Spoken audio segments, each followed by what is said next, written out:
Good morning বন্ধুরা, আমি শ্রাবন্তী। আমার ক্যাপচার অফ ফ্রেম ব্লগে তোমাদের অনেক অনেক স্বাগত। আশা করছি তোমরা সবাই ভালো আছো আর আমিও ভালো আছি।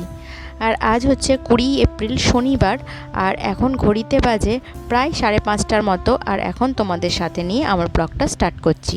আশা করছি তোমাদের ভালো লাগবে।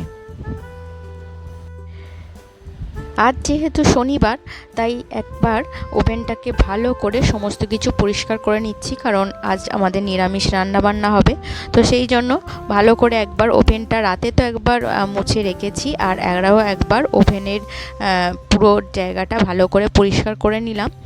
আর এটা হচ্ছে একটা বড় শোকেসের মাথাটা, এখানটা বেশ দেখছিলাম যে মাকড়সার জাল করেছে। তো সেই জন্য একটু ভালো করে ঝেড়ে ধুলো ঝেড়েও রাখছি, আর যেগুলো মাকড়সার জাল করেছিল সেগুলো ভালো করে একবার করে পরিষ্কার করে নিচ্ছি। শনিবার যেহেতু একটু ক্লিনিংয়ের কাজ রাখি, তো সেই জন্য সকাল সকাল উঠে পড়েছি। আর এই সময় তো মেয়ের স্কুলের জন্য তাড়াতাড়ি উঠতেই হচ্ছে, তো সেই জন্য সকালবেলা ঘুম ভেঙে গেছে। আর এই যে থামটায় আমি আর কি স্ল্যাবস করা আছে, এখানটায় আমি সমস্ত বাসনপত্র রাখি। তো এইখানে যে গ্রিলটা আছে বেশ ধুলো পড়েছে, তো এটা আজকে পরিষ্কার করব। তো একসঙ্গে যদি অনেক পরিষ্কার করতে যাই না, অনেকটা তো সময় লাগবেই। তো সেই জন্য ঠিক করেইছি যে ছোট ছোট স্টেপে সমস্ত কিছু ক্লিন করব। তো সকালবেলা যেহেতু হাজব্যান্ড বেরোবে, তো সেই জন্য ওর রান্নাবান্নাও আছে। তো সেই জন্য ঠিক করলাম যে প্রথমে আগে এই দিকের গ্রিলটা পরিষ্কার করি, তো অন্য দিন পরেরটা করব, এইভাবে করব। তো এই গ্রিলগুলো ভালো করে আগে ঝেড়ে নিচ্ছি ধুলোগুলো, তারপরে যেখানে মাকড়সার জাল হয়েছে সেইগুলো পরিষ্কার করে নিয়ে তারপর একবার গ্রিলটাকে মুছবো। একটু ভীম জেল দিয়ে হালকাভাবে শুকনোভাবে মুছবো, তারপরে একবার শুকনো কাপড় দিয়ে মুছবো। আর তারপরে এই যে শাটারগুলো আছে এগুলো কলিন দিয়ে একবার ভালো করে মুছে নেব।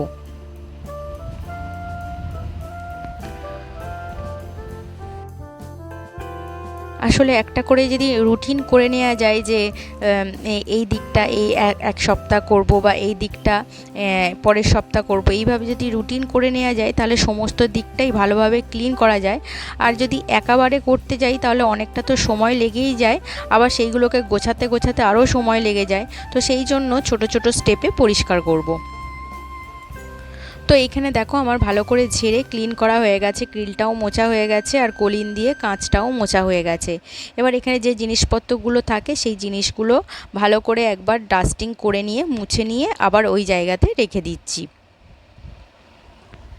তো স্ল্যাবসটা মোছার পর ওখানে যে জিনিসপত্রগুলো থাকে সেইগুলো গুছিয়ে রেখে এবার চলে এসেছি ড্রেসিং টেবিলটা হালকাভাবে ডাস্টিং করে নিচ্ছি।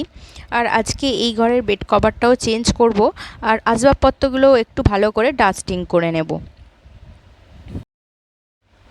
তো ড্রেসিং টেবিলটা ভালো করে পরিষ্কার করার পর চিরুনির জায়গাগুলো, তারপরে যেগুলো নাবিয়েছিলাম সেগুলো ঠিকমতো জায়গায় রেখে দিলাম। এরপরে যে ছোট শোকেসটা আছে ওর মাথাটা ভালো করে একটু ডাস্টিং করে নিচ্ছি, আর এই শোকেসটাও একটু হালকাভাবে মুছে নেব। তো এইগুলোকে হয়তো সবসময় করা সম্ভব হয় না। কভারটাও চেঞ্জ করে নিলাম, যখনই আমি সময় পাই তখন ব্লু কালারের কভার ছিল, তো এবারে শুধু বেড কভারটা আমি সকালবেলা চেঞ্জ করেছি, আর অন্য বালিশের কভারগুলো চেঞ্জ করলাম না। আর এবারে এই ঘরটা ভালো করে পরিষ্কার করে ঝাঁট দিয়ে নিচ্ছি।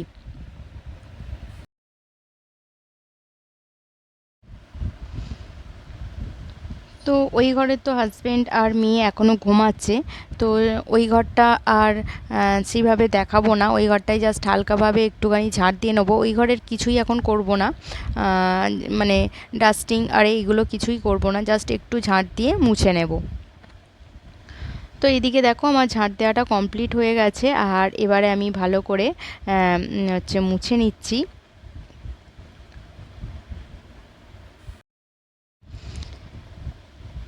তো আমি চেষ্টা করি যে মেয়ের মানে ঘুম থেকে ওঠার আগে তো ক্লিনিংয়ের কাজগুলো যাতে কমপ্লিট হয়ে যায়, কারণ ও ঘুম থেকে উঠবে আর কিছুক্ষণ পরেই বলবে যে মাম্মাম খিদে পাচ্ছে।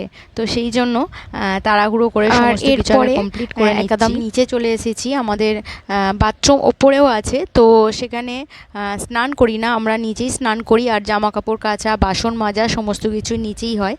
তো বেশ কিছু জামা কাপড় আমি ভিজিয়ে দেবো, যেগুলো গরম জলে দেওয়ার সেগুলো গরম জলে দেবো। তো সমস্ত জামা কাপড় আমি কাচবো না, বেশ কিছুটা আমি কাচবো আর বেশ কিছুটা আমাদের কাজের দিদি, মানে যে আমাকে বাড়ির কাজে হেল্প করে, সে কাচবে। তো যে বেড কভারটা চেঞ্জ করে দিয়েছিলাম তো সেটাও ভিজিয়ে দিলাম। আর মেয়ের আজকে যে স্কুল শ্যুজ সেগুলোও কাচার আছে। কয়েকটা হচ্ছে আমি পা মোছাও বার করেছি, সেইগুলো ক্লিন করব বলে। তো জামা কাপড়গুলো ভিজিয়ে দিয়ে তারপরে জামা কাপড়গুলো কেচে একেবারে স্নান করে ওপরে চলে যাব। আর যেই থেকে প্রচণ্ড গরম পড়েছে সেই থেকে মানে মনে হয় যে সকালের দিকে যতটা পারি কাজকর্মগুলো করে নিই, বেলার দিকে কিন্তু আর কাজকর্ম করতে ভালো লাগে না। বিশেষ করে তো মানে তো রান্না বান্নার কাজগুলো মনে হয় যে যতটা সম্ভব তাড়াতাড়ি মিটিয়ে ফেলি। আর বেলার দিকে যেভাবে রোদের তাপ বাড়ছে, তো সেই সময় মানে আর কিছুই ভালো লাগে না।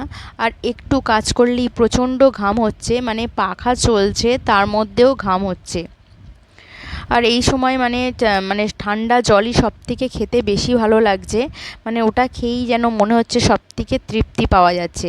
আর কিছুক্ষণ ছাড়া ছাড়াই মনে হচ্ছে ঠান্ডা একটু শরবত পেলে বেশ ভালো হয়।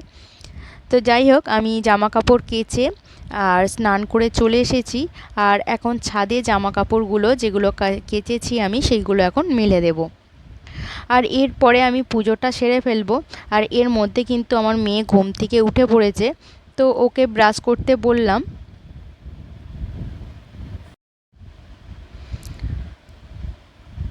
তো ছাদে আমার সমস্ত জামা কাপড়গুলো মেলা হয়ে গেছে, আর এরপরে পুজোটা সেরে নিলাম। তো পুজোটা সেরে নেওয়ার পর এবার মেয়ে ঘুম থেকে উঠেছে, তো ও বলছে যে মাম্মাম খিদে পাচ্ছে, তো ওর জন্য একটু পাস্তা করব। আর সবজিওয়ালা নিচে এসেছিল, তো বেশ কিছু আমি সবজি কিনে নিয়েছি, তো ওকে পাস্তা করে দিলাম আর আমার জন্য একটু চা বানিয়ে নিলাম।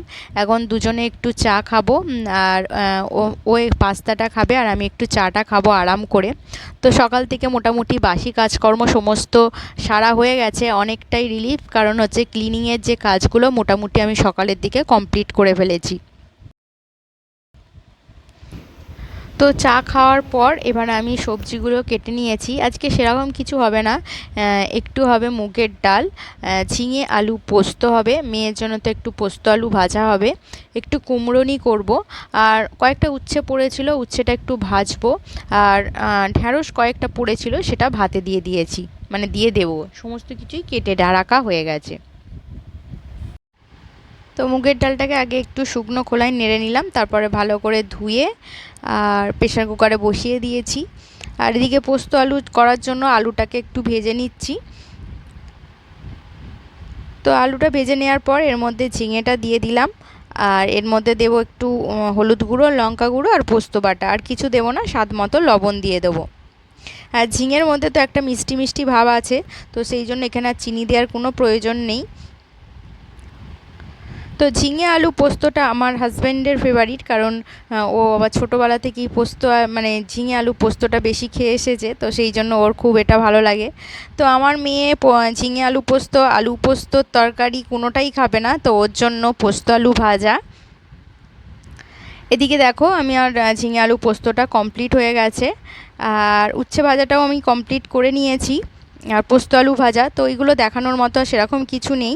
আর এবার কুমড়ো ডিমটা ভেজে নিচ্ছি। তো এইটা ভেজে নেওয়ার পর মোটামুটি আমার রান্না কমপ্লিট হয়ে যাবে। তো কর্তামশাই ছাতু খেয়ে বেরিয়ে গেছে, আর এখন আমি একটু কুমড়ো নিয়ে আর ঝুরি ভাজা দিয়ে একটু মুড়ি খেয়ে নিচ্ছি। আর মেয়ে একটু ওর বন্ধুর সঙ্গে বাড়িতেই খেলছে, আর এরপরে যেগুলো ক্লিনিংয়ের কাজগুলো আছে সেগুলো কমপ্লিট করে নেব। তো টিফিন করার পর প্রথমেই ওভেনটা আগে পরিষ্কার করে নিলাম।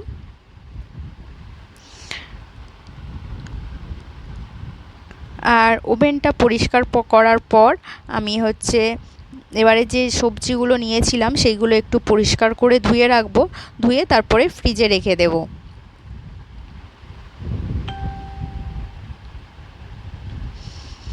তো আমি এরকম অল্প অল্প রোজই সবজি নিয়ে থাকি। সবজি প্রত্যেক দিন স্টোর করি না, কারণ আমার বাড়ির পাশ দিয়েই সবজি নিয়ে যাই। তো এই সবজিওয়ালার সঙ্গে বিশেষ পরিচিত হয়ে গেছে। তো মোটামুটি সে যখনই সবজি নিয়ে আসে তো আমার এখানে একবার হাঁক মেরে যায় যদি আমি নিই।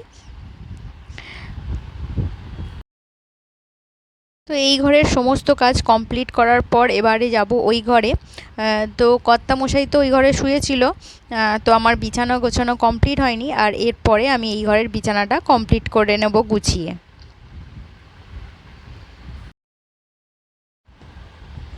তো আমাদের হাউস ওয়াইফদের তো কি শনিবার আর কি রবিবার, মানে কোনোই ছুটি নেই। শনিবার থাকলেও যেমন ছুটিতে কাজ করতে হবে, আর রবিবার হলেও কাজ করতে হবে। তো মোটামুটি সেই সব কাজগুলোই এখন করছি, যে কাজগুলো রোজই করতে হয়।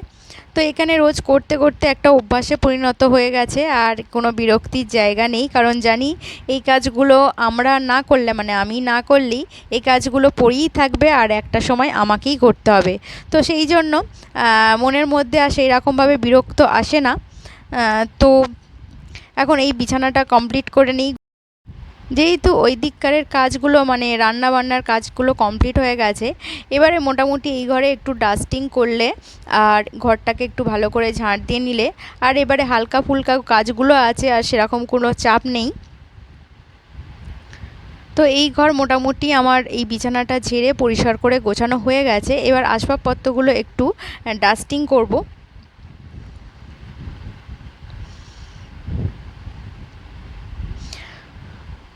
তো ওই দিকের বারান্দায় মেয়ে আর একটা মেয়ের বন্ধু খেলছিল। তো তারা এখানে বসেছিল বলে এই জায়গাটা একটু কুঁচকে গেছে, তো সেইগুলোই একটু ভালো করে ঝেড়ে ক্লিন করে নিচ্ছি। ঘর তো রোজই ঝেড়ে মুছে পরিষ্কার করছি প্রত্যেক দিনই, কিন্তু এত যে ধুলো কোথা থেকে আসে। আর এই যে আমার মেয়ে ক্লান্ত হয়ে পড়েছে খেলতে খেলতে, এখন দুজনে চলে এসেছে পাখার হাওয়া খেতে। তো আমি এই ঘরের ডাস্টিংগুলো কমপ্লিট করে নিচ্ছি। আর মোটামুটি ডাস্টিং কমপ্লিট হয়ে গেলে বেশ কিছু জামা কাপড় জমেছে। তো আগের দিনে বেশ কিছু জামা কাপড় আমার গোছানো হয়নি, আর জানি যে আজকে শনিবার আছে, হাতে সময় থাকবে, তো আজকে গুছিয়ে নেব।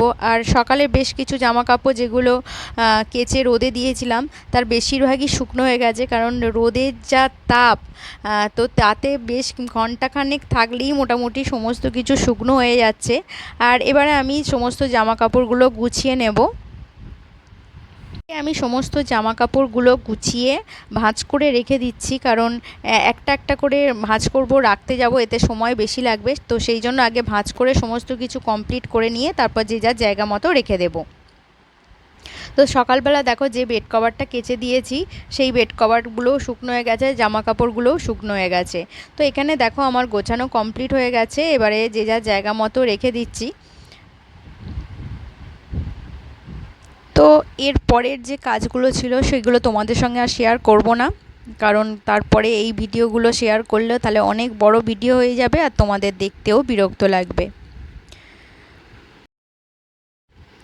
তো বন্ধুরা, তোমাদের বলে রাখি, আমার ভিডিও যদি তোমাদের ভালো লেগে থাকে তাহলে অবশ্যই একটা লাইক কমেন্ট করে দিও, আর আমার চ্যানেলে যদি নতুন বন্ধু হয়ে থাকো তাহলে অবশ্যই একটা সাবস্ক্রাইব করে দিও। আর যেসব বন্ধুরা সাবস্ক্রাইব করে আমার পাশে আছো তাদেরকে জানাই অসংখ্য অসংখ্য ধন্যবাদ।